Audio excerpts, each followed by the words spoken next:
Madrasah Dian Grahita bagian C. Sekolah ini letaknya di Jalan Angkasa 1, nomor 2, Kemayoran, Jakarta Pusat. Di sekolah ini ada Suster Yohani yang memiliki banyak sekali pengalaman. Mari kita saksikan kegiatan anak-anak SLB di sekolah ini.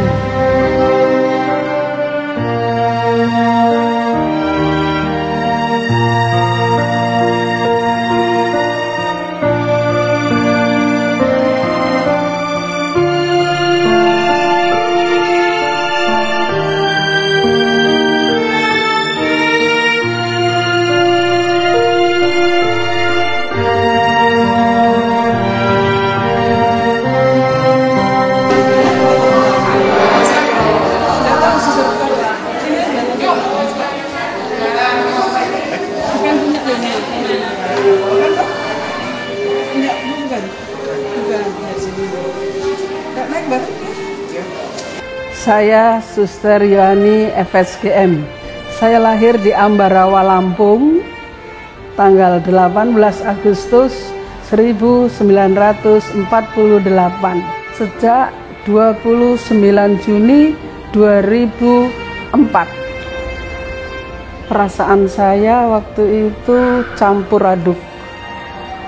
Karena dari segi ijazah tidak memenuhi syarat, dari segi usia tidak memenuhi syarat, tetapi saya punya hati, saya mau kerja dengan hati saya, maka saya menyambut tugas di Dian Grahita. Tahun pertama di sini saya diberi tugas oleh kepala sekolah melihat perjenjang. Jadi 2 minggu di TK, 2 minggu di kelas 1, 2 minggu di kelas 2, terus menerus. Maka dari situ saya belajar banyak. Belajar tentang anak-anak, belajar tentang bagaimana guru-guru mengajar. Jadi dari yang paling kecil sampai yang paling besar saya pelajari itu semua. Memang tidak mudah, tetapi saya mencoba. Ada pengalaman yang untuk saya nggak akan lupa. Waktu saya masih mungkin bulan pertama di kelas 1, slayer saya ditarik oleh anak. Spontan saya kejar. Dia senang sekali, dia malah ketawa-ketawa. Makin saya kejar, makin dia tertawa. Lalu saya sadar, saya terus duduk, saya pura-pura nangis. Lalu anak itu datang pada saya, memasang slayer saya ini sambil mengelus-elus saya. Di situ saya belajar. Oh, jadi harus begini caranya dengan anak-anak itu. Mungkin harus mundur sedikit ya. SLB itu ada SLB A, itu tuna netra, SLB-B tuna wicara, tuna rungu, SLB-C di sini. Waktu saya baru datang itu hanya menerima Down syndrome. Lalu saya berpikir, lalu anak-anak yang bukan Down syndrome, kecacatan yang lain atau kebutuhan khusus yang lain kemana? Ada autis, ada lambat belajar, ada hiperaktif. Lalu saya terima dengan modal itu tadi. Kalau kita punya hati, menghadapi mereka dengan hati, pasti bisa. Itu aja. Jadi di sini akhirnya seperti suster lihat tadi, campuran. Ada Down syndrome itu yang wajahnya mirip-mirip semua. Ada yang gerak terus nggak bisa diam, itu autis gitu. Bahkan tadi ada yang di kursi roda, itu tunadaksa. Kalau dia sekolah di sana SLB D ya gitu. Jadi ya gimana ya, saya selalu Tuhan mau apa dengan saya gitu. Pada awal-awal sering kali muncul, ini bukan bidang saya, ijazah saya nggak cocok, umur saya nggak cocok, tapi ya itu saya mau belajar, lalu ya bisa. Yang pengalaman suka banyak sekali ya, itu anak-anak, aduh, ada yang bisa main angklung, ada yang bisa main organ, ada bisa main drum. Dan dulu sebelum pandemi kita sering kali tampil di mana-mana. Jakarta Fair pernah, di mana-mana sering kali tampil. Mereka main. Nah itu saya seneng banget. Orang tua bangga. Di Taman Ismail Marzuki, di mana. Itu yang suka, senang. Kalau susahnya, kalau ada apa ya, justru anak yang tidak dimengerti oleh orang tuanya. Apa gimana mau ngomong? Saya mengharap orang tua yang punya anak-anak khusus itu ya menyayangi mereka, mengasihi mereka gitu. Nah itu kadang-kadang saya melihat bahwa mereka kurang sayang. Pernah saya menegur, "Ibu, jangan bentak-bentak anak ini," gitu. Mungkin mereka juga nggak suka saya tegur gitu. Lah itu kan anak saya. Ya tapi kita kerjasama, Bu. Kita di sini sayang, guru-gurunya sayang kepada anak-anak. Ibu bentak-bentak terus. Itu kadang-kadang di situ buat saya sedih kalau lihat orang tua bentak anaknya malahan.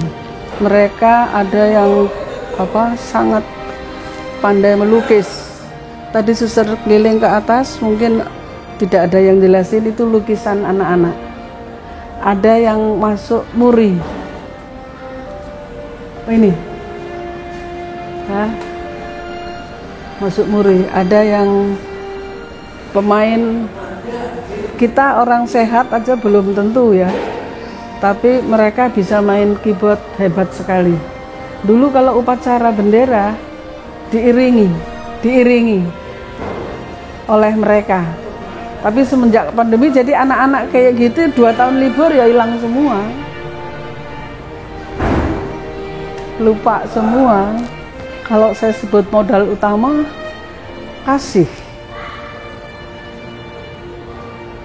Kalau ya udah, karena kasih saya bisa dengan mereka dan saya tidak jijik, saya ya udah kasih. Maka itu tadi saya katakan bahwa semua saya terima.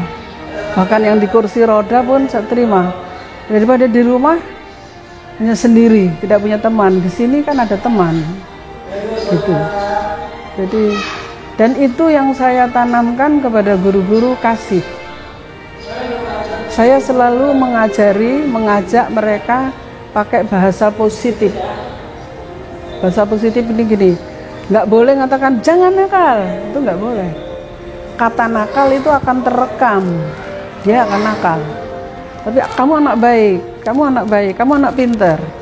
Jadi kata baik itu yang terekam. Saya punya pengalaman dulu ada anak dari sini mau melempar sepatu ke ujung sana. Kalau jadi melempar itu mungkin gelas piring pada pecah. Dari ujung sana saya teriak, anak baik, sambil tepuk-tepuk, langsung sepatunya dijatuhkan, nggak jadi. Dan itu udah berkali-kali. Jadi bahasa positif. Gitu. Suatu saat ada ibu-ibu di ujung sana, kok sama suster anak saya nurut sama saya enggak? Saya bilang, karena saya enggak pernah marah sama dia, Bu. Saya puji dia anak baik. Habis kalau dipuji nanti jadi sombong? Enggak. Kalau dipuji anak baik itu dia jadi baik, bukan jadi sombong. Tapi kalau ibu mengatakan jangan sombong, dia jadi sombong. Gitu. Jadi gimana ya?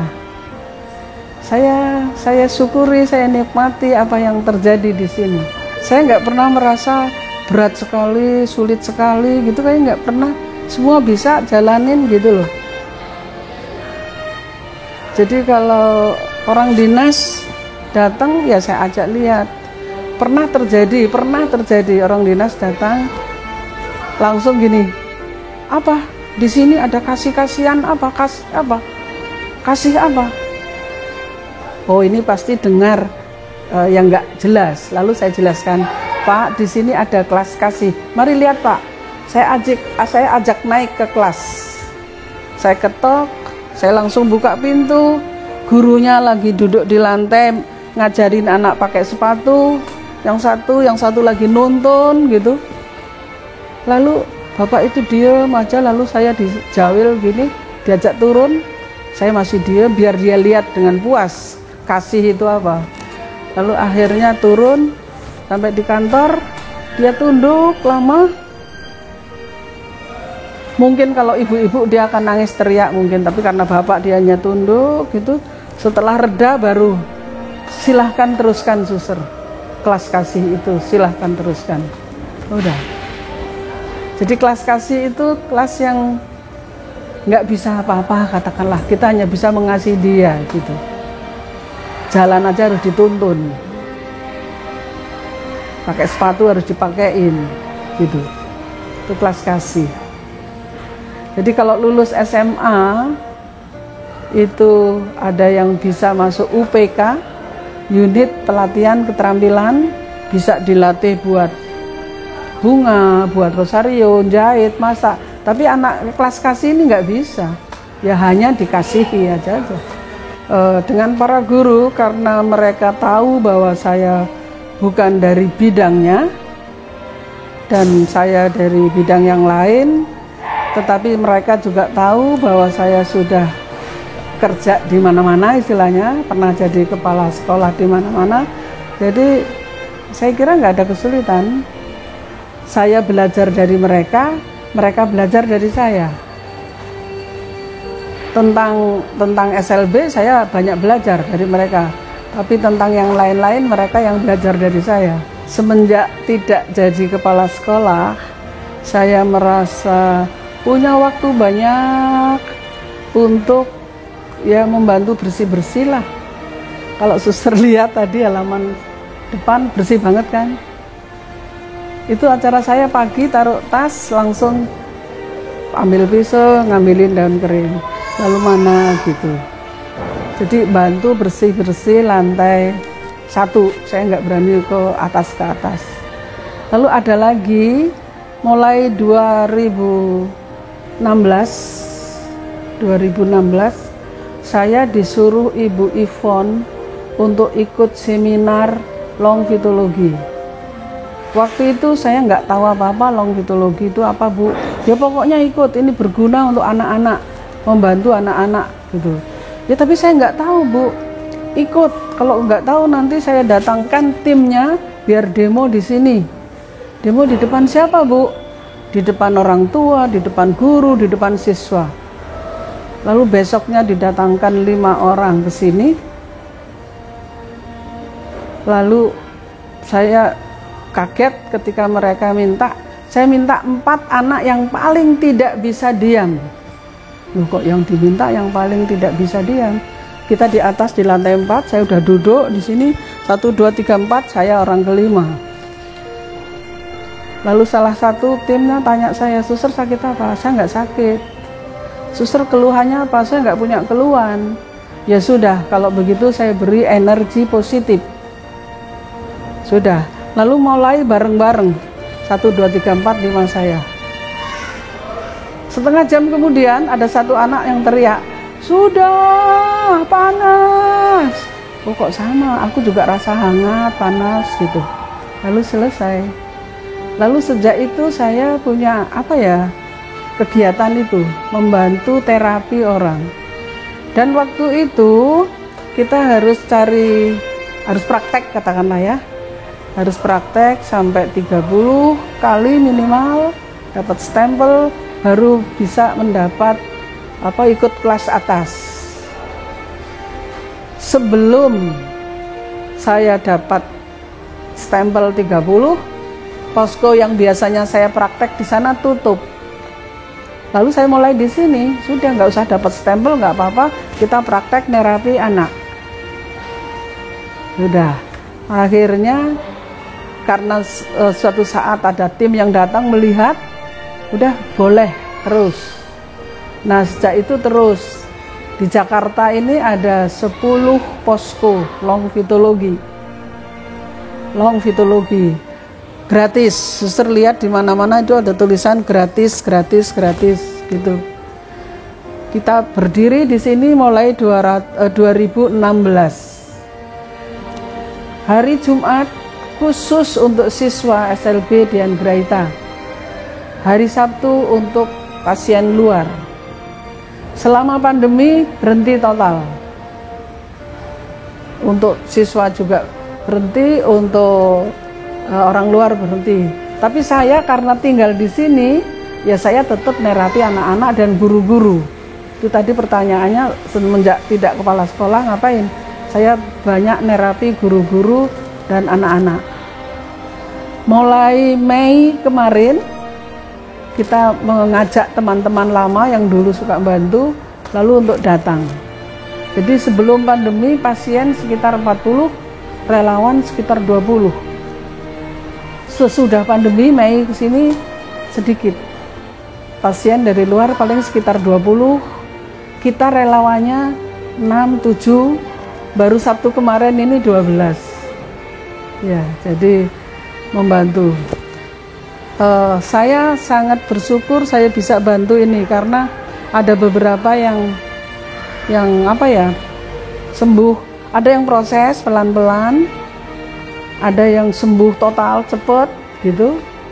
6 Agustus kemarin itu ada orang terkenal yang kesini, kita bantu terapi, padahal turun dari mobil aja dipapah 2 orang kiri kanan, dituntun sampai sini. Kita di sini ini ya terapi. Hari Minggu dapat berita dia sudah bisa main.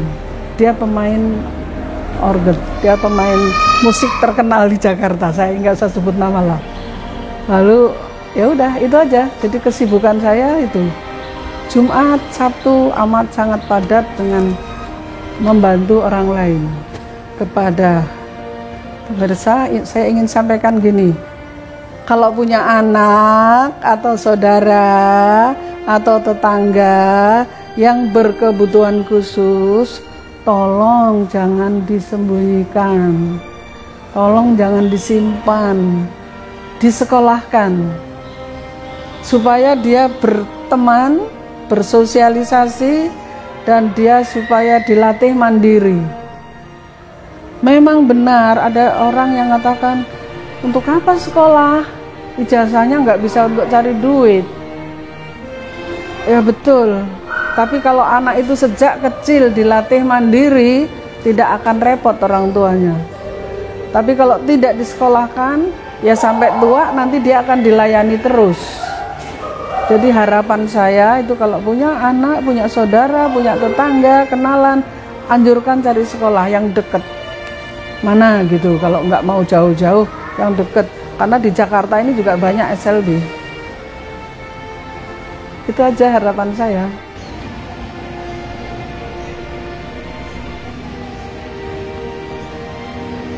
Demikian tadi pengalaman Suster Yohani dengan segala suka dan duka, tantangan, tetapi Suster Yohani tetap memiliki hati untuk mencinta bagi anak-anak yang berkebutuhan khusus.